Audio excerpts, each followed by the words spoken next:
Hello everybody, thanks for joining me. I know this is a little late. I usually do these at 10 a.m. I'm coming live at 1 p.m. but it's better than not doing it at all. So today was just kind of one of those busy Mondays where I'm trying to get things caught up. But today is the perfect day to actually talk about what my subject is today. And that is all about self-care and, tips to prevent burnout. So please say hi when you're joining me. And if you could also make sure to share this out, because this is a subject that it really needs to be talked about more. Hi, Valerie. Oh my goodness. Thanks for joining me. I have some new, maybe I should do these at various times because I feel like maybe some other people can tune in. So let me know when you join. Let me know where you're from. And let me know if you are a beauty professional, and if so, what is your specialty? Are you a cosmetologist? Are you a hairstylist? What esthetician, massage therapist? I want to know who I'm talking to. So, the reason why I really wanted to talk about this is, throughout my 23 years of being a cosmetologist and a salon owner and a salon consultant and an educator, I just have noticed that, people in the beauty industry are some of the most hardworking individuals that I have ever come across in any profession. And you know what? Maybe I'm just biased because I am one. And we're also very I don't know, we just care a lot about people. And so we get really attached to people, and we're just really hardworking. And so think about, if you aren't in the beauty industry, this is still good for you to hear. I try to talk about things that will actually help our clients as well as the professionals watching, because I think that people that aren't in the industry, they don't really realize what it's like for the industry professionals. And so if they maybe just kind of have a little bit of an understanding, it might just change things a little bit for everybody. So think of, and I'm going to probably talk more about being behind the chair as a hairstylist, just because that's what I've done, all of my life. But it does really pertain to makeup artists. It can pertain to massage therapists. So just know that when I use terms like behind the chair and things like that, just whatever it is that you are, it will pertain to you as well. So the thing about hairstylists in general, and again, all realms of the beauty industry, is we're always working against the clock. We've got a very strict schedule, and we're working crazy hours, long shifts, nights, weekends, holidays. Yes, holidays. I know a lot of people are like, well, I didn't think they were open holidays. Yeah, depending on where you work and what you do, it is a lot of holidays. And time is money. So if you aren't behind the chair with your hands in hair, or, vice versa with makeup, you aren't making it. And so, then you also have the pressures of staying up with the trends and being creative on the spot. Sometimes you don't know what people are going to want until they come in and they show you this picture, and maybe you thought you were doing a root touch-up, but they want a totally different hair color that's going to be a double process. Who knows what it is, but you've got to be quick on the spot, know exactly what you're going to do, and you got to please every single client. Then we become counselors. It's one of those things where we are a trusted neutral party. And hi, Rachel. And they feel comfortable with us. And sometimes people, they don't have anyone else to really talk to about things. So, they tell us things, and we share our emotions with our clients. Like I said, we get very emotionally attached to them, and they become like our family. And especially some of my clients, I had 20 some years. So I saw everything that they went through, and I was there for them. And, so whether it's they're struggling with the death of a child or a husband or a loved one, or maybe they're getting a divorce or they lost their job. I mean, these are a lot of the issues that beauty professionals are counseling their clients on. And sometimes when you have 3 clients in your chair at a time, you're hearing all this from them, and I think it's hard for a lot of people just to sort of be okay and go home and just be okay with what you've heard, because a lot of us aren't trained on how to like counsel people in that realm and deal with that, and so I think that we do it because we love it. And yes, we have the pressures of earning enough money to make ends meet, and we have the vicious cycle of working all the long hours that we possibly can. And then you've got the pressure of like filling up your book because, like I said, time is money. And so you got to be the best of the best. And let's face it, most towns have a lot of salons with a lot of different stylists. So what sets you apart from everybody else? And I do these series every Monday, and I've talked about a lot of different subjects. And so, you can go back and look at what I've talked about, because I've got a lot of great ideas on how you can market yourself both online and offline, and things that you can do to become a valuable stylist in your clients' eyes. But the truth is, clients walk into the salon and what they see is like hustle and bustle. And of course, it depends if it's a spa or a salon, and they feel the excitement and it feels good to go in there.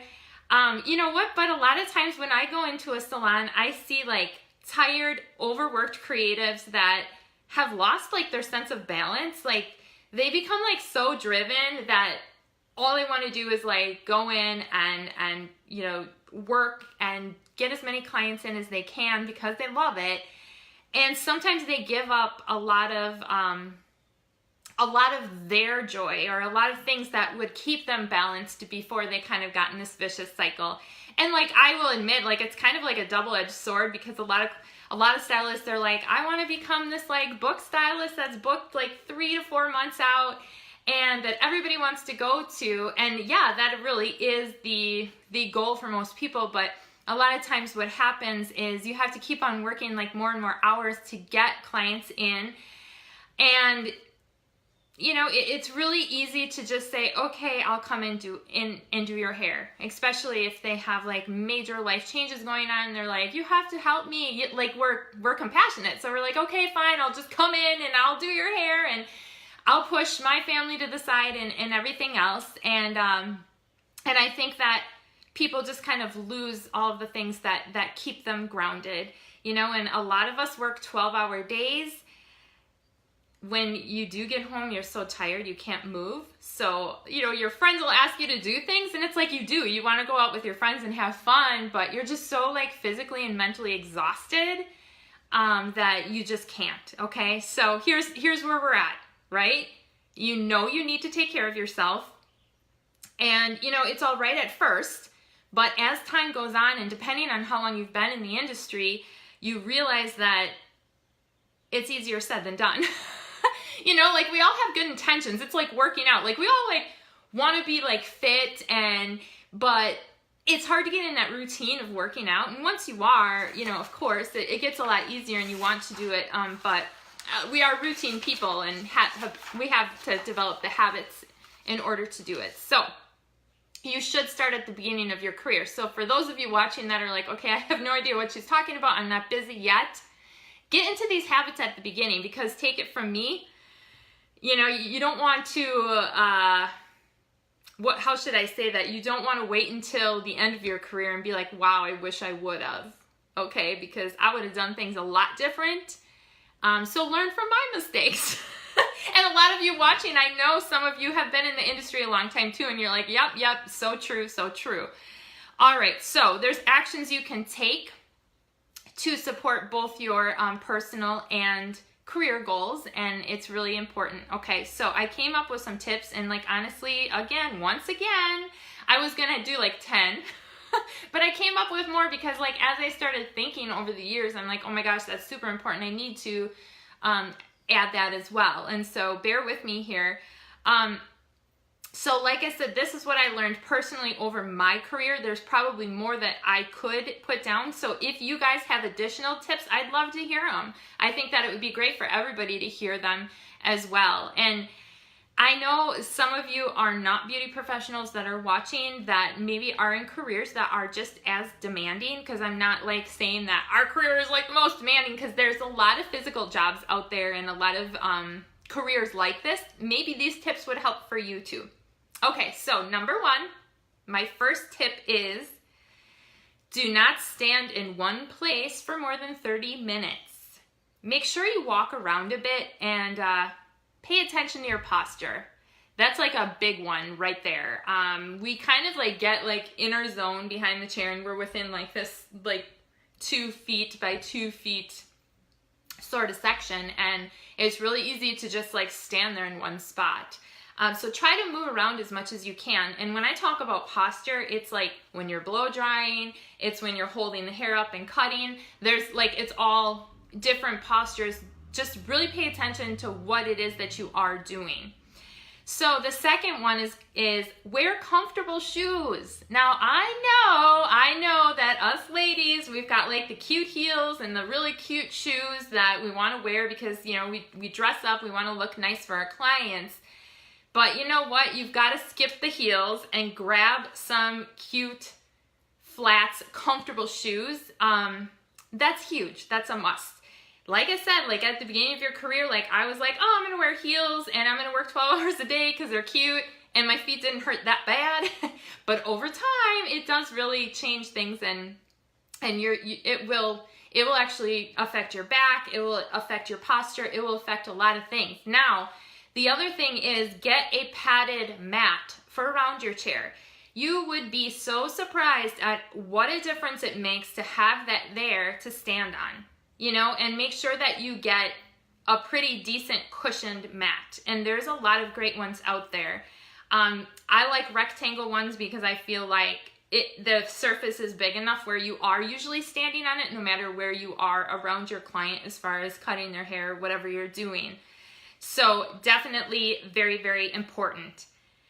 Number 3, thanks for joining me, everybody. I see you all kind of joining in.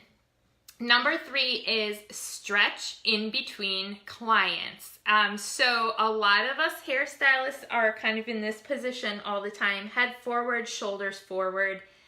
And then we're like going like this with our arms and we're pulling up.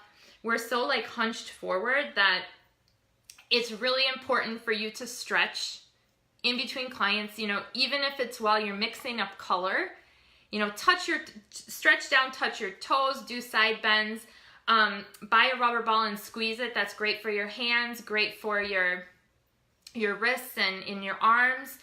Take a few minutes to stretch the muscles around your, you know, like neck and shoulders. Do shoulder rolls. There's so many different exercises that are out there that, you know, and even in today's society where everybody's on their cell phone with their head down, this is all good things too, where we need to make sure we really concentrate on our neck and our shoulders and things like that. So it doesn't take long, just get in the habit of doing that. All right, so that leads me into number 4, which is incorporating exercises into your routine that can strengthen your core, because your core muscles are going to be the foundation for the rest of your body. And so it's really important to do that. I was like really stubborn when it came to like, I blow dry all the time and I'm going like this, like I've got like good muscle here, but I wasn't engaging certain muscles in my shoulders. And so a lot of hairstylists are actually having more shoulder and neck issues versus having the carpal tunnel issues that we used to have years ago. And so it's not good. So you still have to strengthen the right muscles in order to prevent some of those things. Now, I also would say, you know, strengthen your neck, arms, and back. There's a lot of like exercise bands that you can do and do exercise like that. And hey, even have one of those at the salon in the back room where you can do that. But yoga and Pilates are amazing exercises for our profession because they really work on that core muscles and they really do help you stretch and strengthen muscles. But like honestly, anything that you do is going to make a difference. So, you know, and it's good to just have a regular exercise routine regardless of what you do for a profession. So just get in the habit of doing that. So that leads me to number 5. And number 5 is scheduling short breaks to actually sit and rest your feet. Now, most hairstylists, we like go in the back room and we're standing and we're trying to eat quick. We like don't sit down. In fact, like I would joke on my days off, like people would be like, here, you want to sit down? I'm like, oh, I'm used to standing. Like we get like in the standing position where it's like, we don't sit down. And so I'm telling you that you should sit down, even if it's for like a few minutes.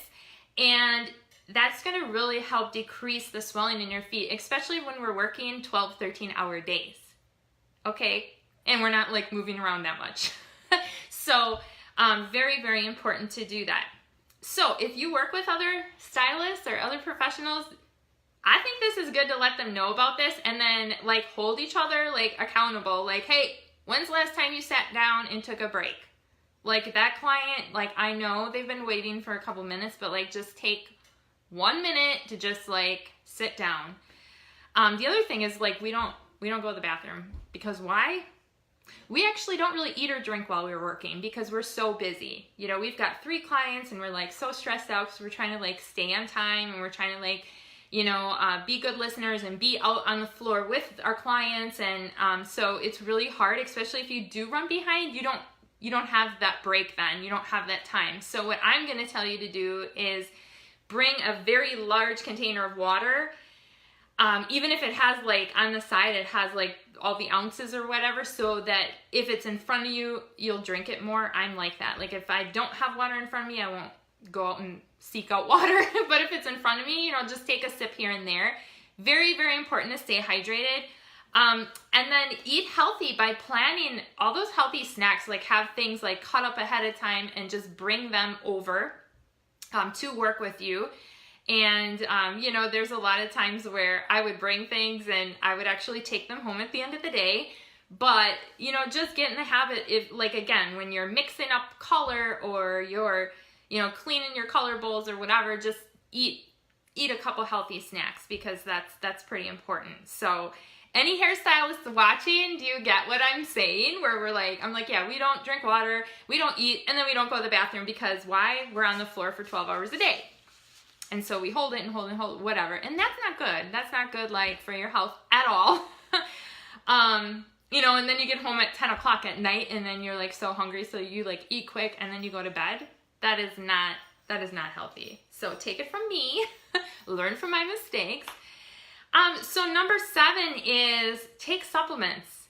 Take supplements because as I just said, even though we have good intentions and we're trying to eat healthy, we're not able to. We just don't have the time to do it. So, you know, include like a good multivitamin. And I have a lot of great suggestions for that because a lot of multivitamins out there are garbage.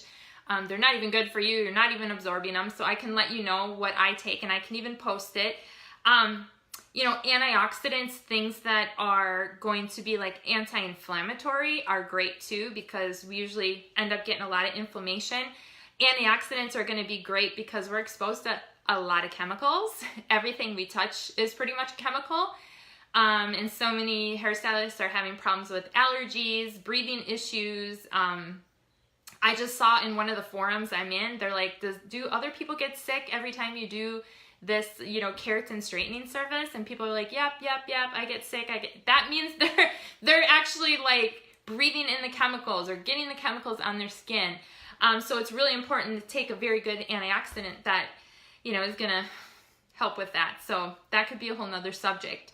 And then also, you know, taking, I would even suggest having like a really good protein shake on hand because you can at least like just drink that and it's somewhat nutritious where you can actually get, you know, some protein into your body.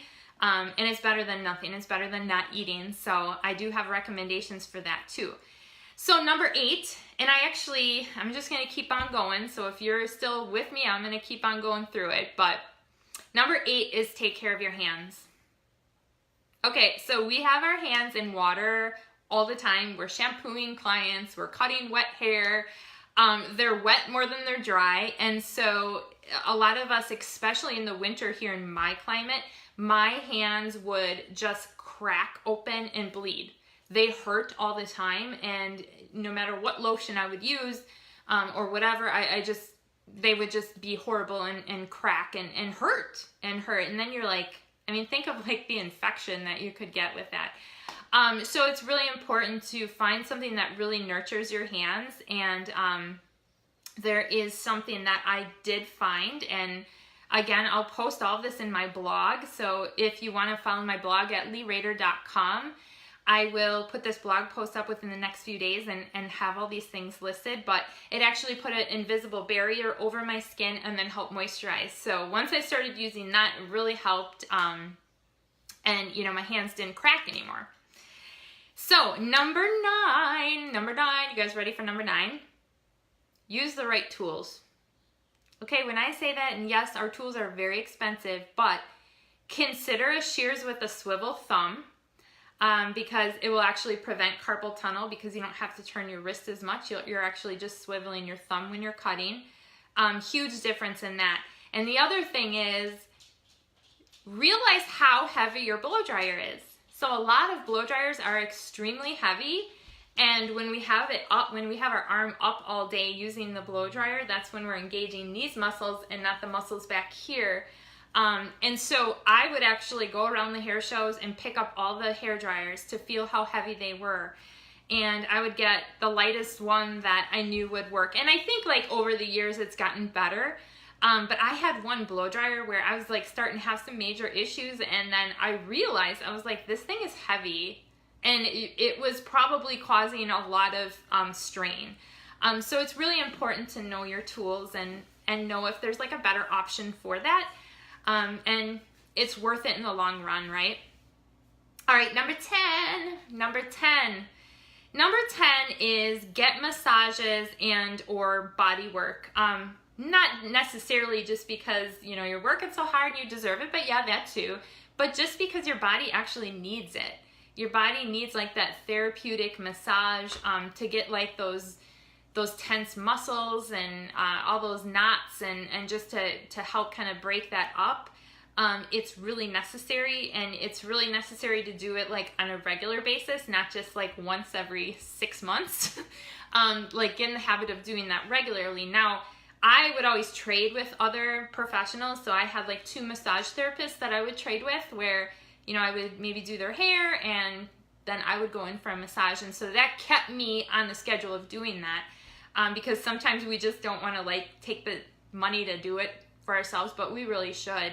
And I would also tell you to consider going to see a chiropractor or an acupuncturist, because that chiropractors can just make sure that your body is still in alignment. I'm a huge advocate of that. And, you know, just make sure that, again, you're doing things that are going to keep your body like healthy. And we can put good water and food in, but if we're not taking care of like that in a whole, you know, that's going to make a difference as well. But don't forget, like, even just like getting your hair done, we like us hairstylists were like the last to get our hair done, and like we deserve it the most because we're like doing everyone else's hair and we're making them feel good. And you know, get your hair done, trade with someone for that, but even get like a manicure, pedicure, facial, like pamper yourself with those services that we are always pampering everybody else with, because it's so important. So we're on to number 11.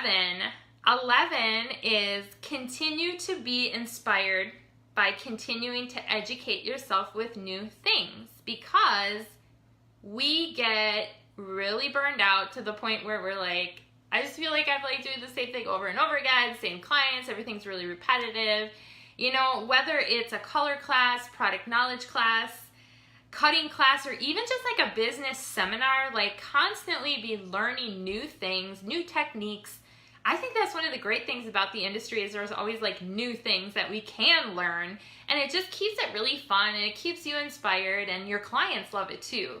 Because my clients were always like, what'd you learn new lately? Or have you been to any classes? And I had those clients that are like, they wanted me to try all the new things on them, like the new cutting techniques or the new haircuts or whatever it is. Like they loved that. And so make sure that you're not getting like stuck in a rut where you're not learning new things, because it will make a difference in not getting burned out in that.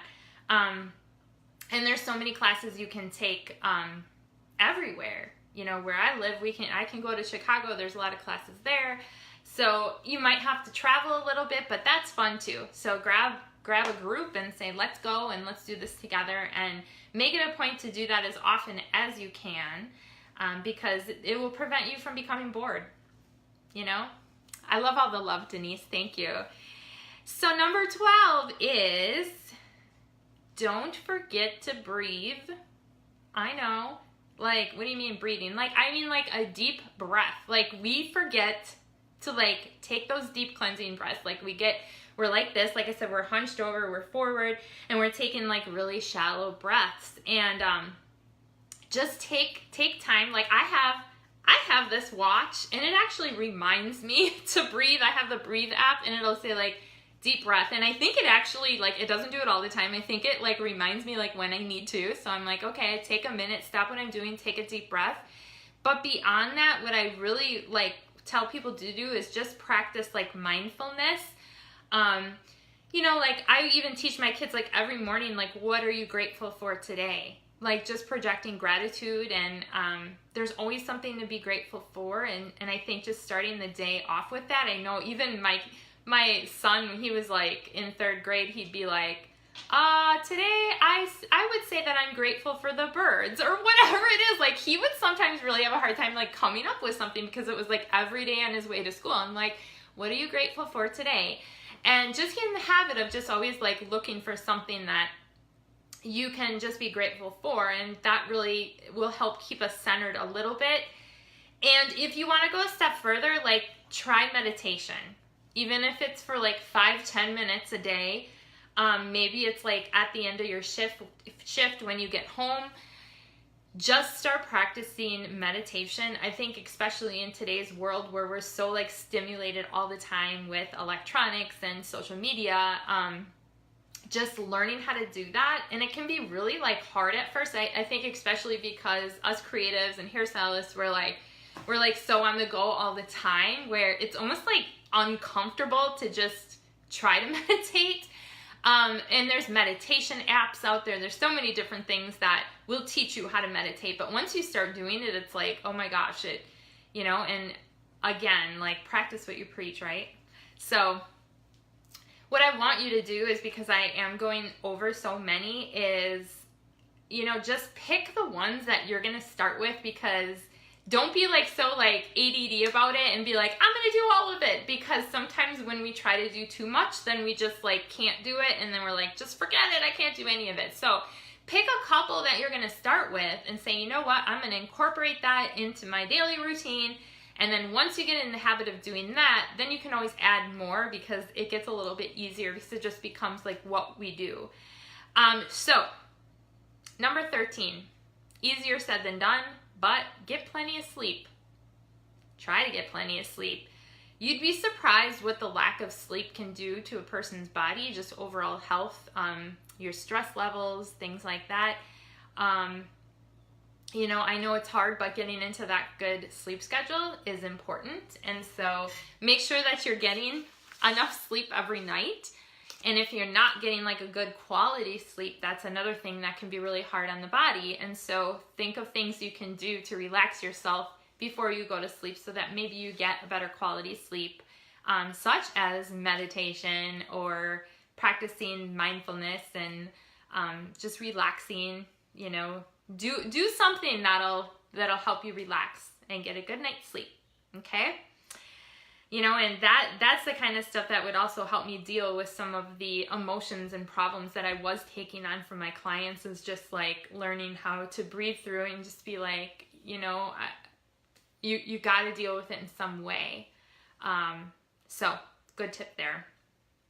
All right. So the next one, number 14, is schedule times for yourself, such as times with your family or plans with your family and friends. And no matter what, you will not change these plans. No matter what, you have to learn how to say no with your clients, okay? So like, there has to be a schedule where it's like, these are the times I'm going to put myself on the books. These are the times I'm going to take clients. And then beyond that, you know, schedule in your family times. Like, okay, Friday nights, maybe I'm going to have a date with my husband. Or, that's funny because I used to work Friday nights and I'd be the only one working Friday nights. But pick a night where you're going to like make sure that you spend time with your husband, or you spend time with your kids, or, you know, if they have like a sporting event, it's important for you to be there once in a while. You can't like work every single night. Well, you can, but you have to like really think about what is important, and your family is important. And again, take it from me, because I used to miss all of that. I was not there at all, and I was like, I have a beautiful family. Like, why am I putting like my clients in my salon first and not being there? Yes, I have a wonderful husband and he was there, but I was not. And so that was kind of like, I came to a realization at one point, because remember, we get in that routine where we're like, get up, drop the kids off at school, go to the salon, work till 9:30, 10 o'clock at night, come home, wake up, start it over again. And that's just what we do. And when you're booked out like 4 months in advance, and then you find out, oh, my child has a concert, you know, this week, because they didn't let me know about it ahead of time, and now I have to miss that because I'm booked, you know. So, but if you're there for the other things, then it's okay, you know, because we can't be at everything. I get that. But pick the things that you're going to be at and be there for them, because I mean, coming off of Mother's Day, these kids are only so little for so long, and I never had anybody at any of my things, and so I was like, well, how did that make me feel? Like, I want to be there. And so, you know what? I made some changes, and so now I am. But you have to learn how to say no. It all starts with that. And like, at the end of the day, your clients, like, if they're good clients, they'll understand if you're like, you know, I really wish I could come in and do your hair for that wedding, but refer them to somebody else. I would always say to my clients, like, you should have a backup stylist, because I can't always be here for you. So I'm okay if you go to like somebody else in the salon. Like, you know what? I had so many clients, it didn't matter if I lost them as a client. I wanted them to like get their hair done. I wanted to go to my kids' stuff. Everybody's happy, right? And maybe the person that got that client like needed a clientele anyway. So whatever. You just have to be okay. And at the end of the day, our clients aren't always like, they don't always care about us like we care about them. I hate to say that. Some do, don't get me wrong, but not all of them do. So, are you ready for number 15? Which one do you like so far? I'm getting towards the end because there's only 16. So let's see, how long have I been on here? What time is it? All right, okay, so it's been a half hour, it's okay. I'm gonna just go a little bit further today and give you some great tips, because the next 2 Mondays I will be traveling, so I will not be on here, so I'll give you a better dose of my tips today. All right, number 15, have your personal and professional goals written out and actually read them. You know, I feel like this is not talked about enough either, because most of the hairstylists now, especially like if you are in my area, it's a lot of like chair rental, booth rentals. So it's a lot of like independent stylists who are basically essentially their own business. And unfortunately, a lot of them have not been trained on how to run a business. They just want to be a hairstylist. They're like, I just want my clients. I'm just a hairstylist. I'm just going to go in and do their hair and leave and whatever. And they're not taught about like how to have those goals in place. Like, you know, I mean, you should be improving your bottom line like every year. You should be like doing something more each year to see like some kind of a growth or improvement. So what I want you to do is just like dream more about the kind of life that you want to live, and see what changes you can make along the way to achieve that and make it happen. And if you have those goals, or even like, I know we hear a lot about vision boards and things like that. We have it in front of us all the time. Like, don't wait until the end of your life to be like, oh yeah, I wish I would have traveled. I always wanted to travel when I was younger. And then all of a sudden, like, I start working all the time, and, you know, and then I never did. And now here I'm, you know, whatever age, and never did that. Like, don't. I mean, like, life is so short. And so, like, you should have a life outside of the salon. Believe it or not, you should. And, you know, you need to have some, yeah, dream big. Like Denise said, dream big, and you guys can do it. Like, especially with this, when we're talking about like beauty professionals, there's like so much we can do within our profession that we can make those changes and, use it to achieve our goals. Because at the end of the day, I want to have fun in life. And yes, being behind the chair was fun, but it started getting kind of stressful. So there's more to it, is what I'm saying. It's okay to love it, but you need some other things to love.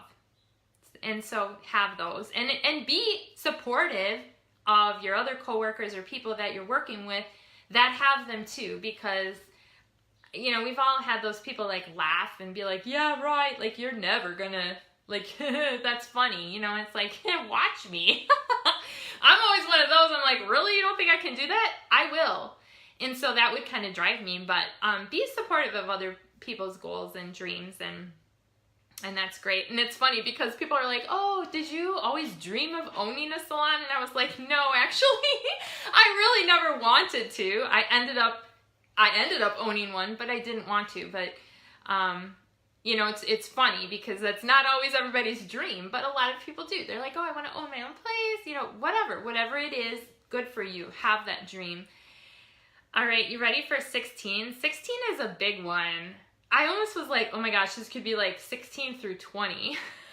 But I was writing it out last night. I was like, okay. You know what? Have something that is a plan B.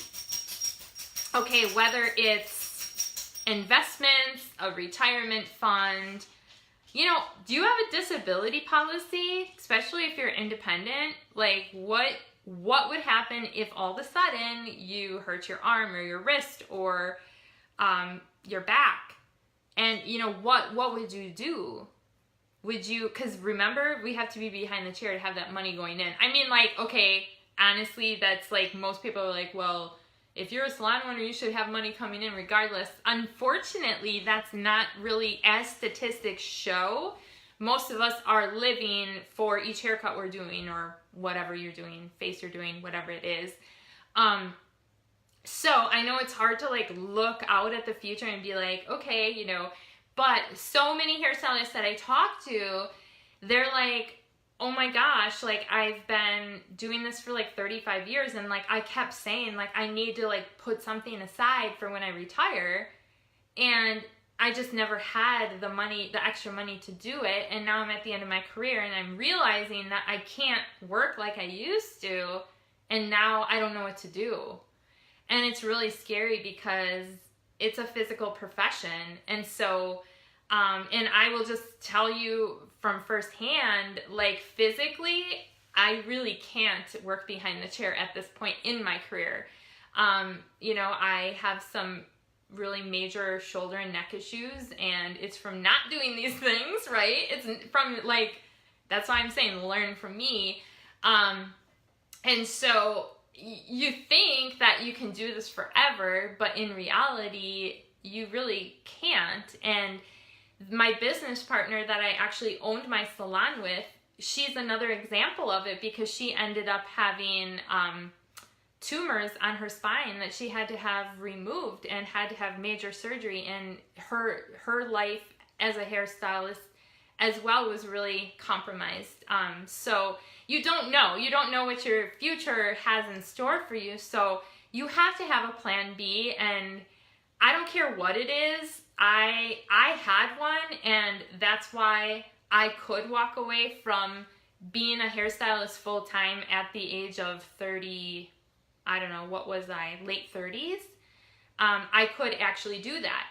So I thank God every day that I had that. And now I travel, I'm an educator. I have a lot to teach. I never thought I'd be an educator, but I had something in place that helped me make some decisions. And I'll admit, like, I could probably be behind the chair yet if I didn't have that, but my quality of life would have been extremely poor because it was at the point where I would work as much as I could behind the chair, and then on the days I was home, I was in bed, not able to really move much. So what kind of life is that? So on my only days off that I couldn't do anything with my family because, of the pain and things like that. So that's why I thought it was really important to talk about these things. And I know, like, as professionals, like, it's just not talked about. It's like, oh, everything's great. You know, I love what I do. I'm behind the chair. I'm like, you know, I'm making good money and I'm busy and life is great. And, you know, and then like in so many of the hair groups, it's like all about like, what formula would you do to do this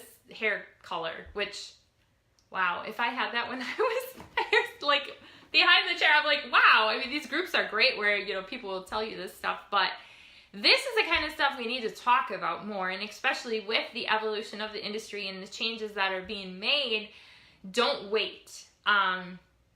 You know, just don't wait until it's too late. And if you don't have like the kind of people in your life that can actually like, you know, encourage your dreams and you know, support your decisions, find them, because they're out there and it's important. And we need to stick together as professionals. It doesn't always have to be like competitive and I'm not telling you this because I don't want you to be better than me. It doesn't have to be that way. We can all work together and help each other out. And that's my goal. I want to help as many people as I can. And I know I've got a lot of you hairstylists on here. Thank you, Becky. Becky says, I love how much you share from your experience and you're a great educator. Thank you so much. And I know she has been at some of my classes and knows, but I'm going to just keep on speaking and talking. And if I can just help a couple people, then it's worth it for me and I will continue to do it. But you can help by sharing these videos so they get out. And then join me every Monday where I talk about different aspects of the industry. And I was just talking today, like, I don't always know what my topic is going to be until sometimes the day before. I don't have it all planned out because it's just what I see people talking about at the time. Then I feel like I need to talk about it, and I do just share my experiences and my knowledge, and, you know, that's what I do. And so let me know if you guys have any more tips beyond the 16 that I mentioned, and if I like them, I might even put them in my blog post just to make it another, you know, up to 20 or something. I don't know. We'll see. But let me know if you have any and let me know what you liked best. And I can't wait to see you again. Thank you for joining me. Bye, everybody.